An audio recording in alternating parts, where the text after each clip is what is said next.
എന്തൊക്കെയുണ്ട് വിശേഷങ്ങൾ? ഇന്നത്തെ വീഡിയോയിൽ നമുക്ക് ഡെയിലി ലൈഫിൽ യൂസ് ചെയ്യാൻ പറ്റുന്ന കുറെ കോമൺ ആയിട്ടുള്ള കുറെ വാചകങ്ങളുണ്ട്. അതായത് നമ്മൾ തുടക്കക്കാരെന്ന നിലയിൽ ഇംഗ്ലീഷ് പഠിക്കാൻ വേണ്ടിയിട്ട് അല്ലെങ്കിൽ ഇംഗ്ലീഷ് സംസാരിച്ച് പഠിക്കുമ്പോൾ നമ്മൾ ബേസിക്കലി നമ്മൾ വൊക്കാബുലറി പഠിച്ച് തുടങ്ങാമെന്ന് പറയും.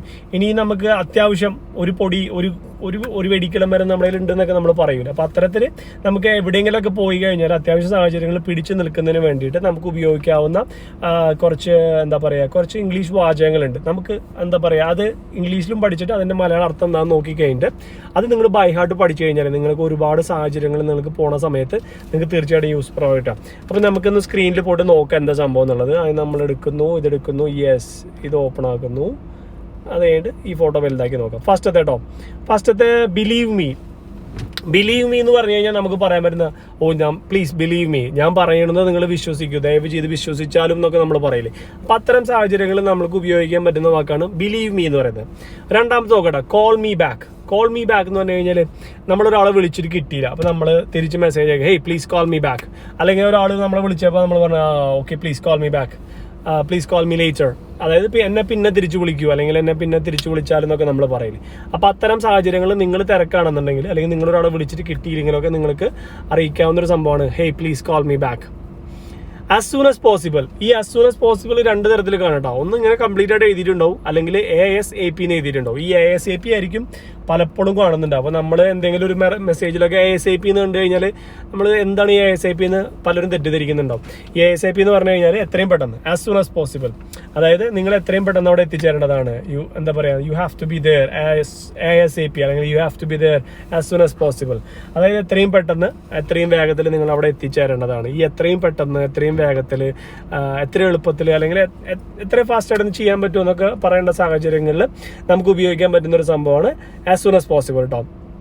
ഗിവ് മി എ ഹാൻഡ് എന്ന് പറഞ്ഞു കഴിഞ്ഞാൽ നമ്മൾ പറയില്ലേ hey please give me a hand man. അതായത് നമ്മളെ ഒന്ന് സപ്പോർട്ട് ചെയ്യടാ, ഒന്ന് ഹെൽപ്പ് ചെയ്യടാ, അല്ലെങ്കിൽ ഒന്ന് സഹായിക്കുക എന്നൊക്കെ നമ്മൾ പറയണ ആ ഒരു തരത്തിൽ നിങ്ങൾക്ക് ഉപയോഗിക്കാവുന്ന സംഭവമാണ് give me a hand. I do not understand എന്ന് പറഞ്ഞു കഴിഞ്ഞാൽ നിങ്ങൾക്ക് ഒരാൾ ഒരു കാര്യം പറഞ്ഞു, അത് പറഞ്ഞതിൽ എന്താണ് ഉദ്ദേശിച്ചതെന്ന് നിങ്ങൾക്ക് മനസ്സിലായില്ല എന്ന് വിചാരിക്കുക. അതായത് അയാൾ പറഞ്ഞത് കേട്ടില്ല എന്നല്ല, അയാൾ പറഞ്ഞത് എന്താണെന്ന് മനസ്സിലായില്ല എന്നുണ്ടെങ്കിൽ നമുക്ക് പറയാൻ പറ്റുന്ന ഒരു സംഭവമാണ് ഐ ഡു നോട്ട് അണ്ടർസ്റ്റാൻഡ്. നിങ്ങൾ പറഞ്ഞത് എന്താണെന്ന് എനിക്ക് മനസ്സിലായില്ല.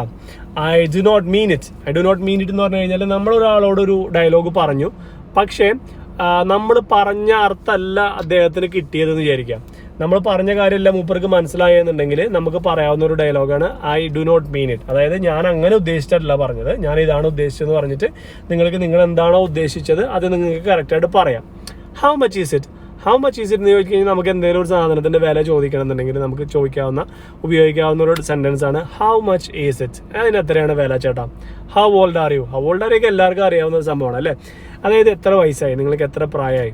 How was your weekend? ഇത് വളരെ സിമ്പിളായിട്ട് യൂസ് ചെയ്യാവുന്ന ഒരു സംഭവമാണ്. വീക്ക് ബിഗിനിങ്ങിലൊക്കെ വന്നിട്ട് നമുക്ക് കൊളീഗ്സിൻ്റെ അടുത്തൊക്കെ പറയാം hey how was everything, how was your weekend എന്ന് പറഞ്ഞാൽ നിങ്ങളുടെ എങ്ങനെ ഉണ്ടായിരുന്നു നിങ്ങളുടെ വീക്കെൻഡ്, നിങ്ങളുടെ ശനിയും ഞായറും വീക്ക് അവസാനിക്കുന്ന നിങ്ങളുടെ വീക്കിലുള്ള മുടക്ക് ദിവസങ്ങൾ, അതായത് ഞായറാഴ്ച അല്ലെങ്കിൽ മുടക്ക് ദിവസം എങ്ങനെ ഉണ്ടായിരുന്നു എന്നൊക്കെ നമ്മൾ ചോദിക്കുന്നത്. How was your weekend. What did you say എന്ന് പറഞ്ഞാൽ നമ്മൾ ചോദിക്കില്ല നീ ഇപ്പം എന്താ പറഞ്ഞേ. നമ്മൾക്ക് അവൻ പറഞ്ഞതിന്റെ അർത്ഥം വേണമെങ്കിൽ മനസ്സിലായില്ലെങ്കിലും ചോദിക്കാം, അവൻ പറഞ്ഞത് ക്ലിയർ ആയില്ലെങ്കിലും ചോദിക്കാം, വീണ്ടും റിപ്പീറ്റ് ചെയ്യണമെങ്കിൽ ചോദിക്കാം. ഈ സാഹചര്യങ്ങളൊക്കെ നമുക്ക് യൂസ് ചെയ്യാവുന്ന ഒരു സംഭവമാണ് വാട്ട് ഡിഡ് യു സേ, നീ എന്താണ് പറഞ്ഞത്, അല്ലെങ്കിൽ താങ്കൾ എന്താണ് പറഞ്ഞത്. ഇറ്റ്സ് ഓക്കെ എന്ന് പറഞ്ഞു കഴിഞ്ഞാൽ കുഴപ്പമില്ല. നമുക്ക് എന്തെങ്കിലും ഒരാളൊരു കാര്യം പ്രശ്നമുണ്ടോ അത് ചെയ്യാൻ പറ്റുമോ നമുക്ക് പറയാം ഓക്കെ കുഴപ്പമില്ല, it's okay. It really takes times എന്ന് പറഞ്ഞു കഴിഞ്ഞാൽ നിങ്ങളോട് ആരെങ്കിലും എന്തെങ്കിലും ഒരു കാര്യം ചെയ്യാൻ പറഞ്ഞു, അല്ലെങ്കിൽ എന്തെങ്കിലും ഒരു സംഭവത്തിന് പോകാൻ പറഞ്ഞു, എന്തെങ്കിലും ഒരു അസൈൻമെന്റ് ഒക്കെ വന്നു കഴിഞ്ഞാൽ അത് കുറേ സമയം എടുക്കണ സംഭവമാണ് കേട്ടോ എന്ന് പറയില്ല. ഇറ്റ് റിയലി ടേക്സ് ടൈം, അത് കുറേ സമയം പോകുന്ന ഒരു പരിപാടിയാണെന്നൊക്കെ നിങ്ങൾക്ക് പറയണമെന്നുണ്ടെങ്കിൽ ഉപയോഗിക്കാവുന്ന ഒരു സംഭവമാണ് it really takes time. No I don't want എന്ന് പറഞ്ഞു കഴിഞ്ഞാൽ അല്ല എനിക്ക് താല്പര്യമില്ല, എനിക്കത് ആവശ്യമില്ല, എനിക്ക് വേണ്ട എന്ന് പറയില്ലേ. അപ്പോൾ അത്തരം സാഹചര്യങ്ങൾക്ക് നിങ്ങൾക്ക് പറയാൻ പറ്റുന്ന ഒരു സംഭവമാണ് no I don't want. See you എന്ന് പറഞ്ഞാൽ പിന്നെ കാണാം, അല്ലെങ്കിൽ കാണാട്ടാ എന്ന് പറയില്ലേ. ശരിട്ടാ കാണാട്ടാ എന്നൊക്കെ നമ്മൾ പറയുന്ന സാഹചര്യങ്ങളിൽ നമ്മൾക്ക് സി യു പറയാം. സി യു നെക്സ്റ്റ് ടൈം, അടുത്ത തവണ കാണാട്ടോ. നമ്മളൊരാളുടെ അടുത്ത് ബായ് പറഞ്ഞ് പോരാണെങ്കിൽ നമുക്ക് പറയാൻ പറ്റുന്ന ഒരു സംഭവമാണ് hey C you next time, അടുത്ത പ്രാവശ്യം കാണാട്ടാ. സോ ഐ ഡു, ഞാൻ ചെയ്യാം എന്നൊക്കെ പറയില്ലേ, അതുകൊണ്ട് ഞാൻ ചെയ്യാം, അല്ലെങ്കിൽ ഞാൻ ഐ ഡിക്ലൈൻ എന്ന് പറഞ്ഞു കഴിഞ്ഞാൽ ഞാൻ ഇതിനെ നിരസിക്കുന്നു, അല്ലെങ്കിൽ ഈ ഒരു അഭിപ്രായത്തോട് ഞാൻ ചേരുന്നില്ല, യോജിക്കുന്നില്ല, എനിക്ക് വിയോജിപ്പുണ്ടെന്നൊക്കെ പറയില്ലേ. വാട്ട്സ് യുവർ ഇമെയിൽ അഡ്രസ് അതായത് നിങ്ങളുടെ ഇമെയിൽ അഡ്രസ്സ് പറഞ്ഞു തരാമോ, എനിക്ക് ആ ഡീറ്റെയിൽസ് ഒക്കെ ഒന്ന് ഇമെയിൽ അയക്കാൻ വേണ്ടിയിട്ടായിരുന്നു. What's your email address? അപ്പോൾ 3, 6, 9, 10, 20 ഡെയിലി യൂസ് ചെയ്യാവുന്ന വാചകങ്ങളാണ് നമ്മൾ ഇന്നത്തെ വീഡിയോയിൽ സംസാരിച്ചത്. ഉപയോഗിച്ച് നോക്കുക. ഇഷ്ടപ്പെട്ട നിങ്ങൾക്ക് യൂസ്ഫുൾ ആണെന്ന് തോന്നുകയാണെന്നുണ്ടെങ്കിൽ നമ്മൾക്കത് പഠിച്ചു വയ്ക്കുന്നത് നല്ലതായിരിക്കും.